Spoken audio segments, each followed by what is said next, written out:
Ecclésiaste. Chapitre 12.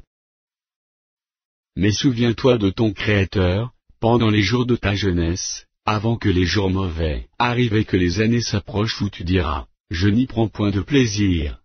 Avant que s'obscurcissent le soleil et la lumière, la lune et les étoiles, et que les nuages reviennent après la pluie, temps où les gardiens de la maison tremblent, où les hommes forts se courbent, où celles qui moulent s'arrêtent parce qu'elles sont diminuées, où ceux qui regardent par les fenêtres sont obscurcis, où les deux battants de la porte se ferment, sur la rue où s'abaisse le bruit de la meule, où l'on se lève au chant de l'oiseau, où s'affaiblissent toutes les filles du champ, où l'on redoute ce qui est élevé, où l'on a des terreurs en chemin, où l'amandier fleurit, où la sauterelle devient pesante, et où la capre n'a plus d'effet, car l'homme s'en va vers sa demeure éternelle, et les pleureurs parcourent les rues, avant que le cordon d'argent se détache, que le vase d'or se brise, que le seau se rompe sur la source, et que la roue se casse sur la citerne, avant que la poussière retourne à la terre, comme elle y était, et que l'esprit retourne à Dieu qui l'a donné.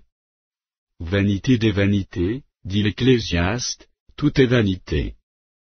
Outre que l'Ecclésiaste fut un sage, il a encore enseigné la science au peuple, et il a examiné, sondé, mis en ordre un grand nombre de sentences.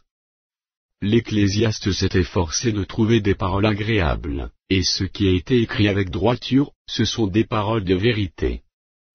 Les paroles des sages sont comme des aiguillons, et, rassemblées en un recueil, elles sont comme des clous plantés, donnés par un seul maître.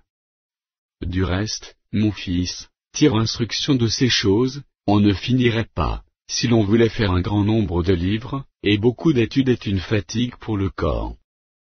Écoutons la fin du discours, crains Dieu et observe ses commandements. C'est là ce que doit faire tout homme.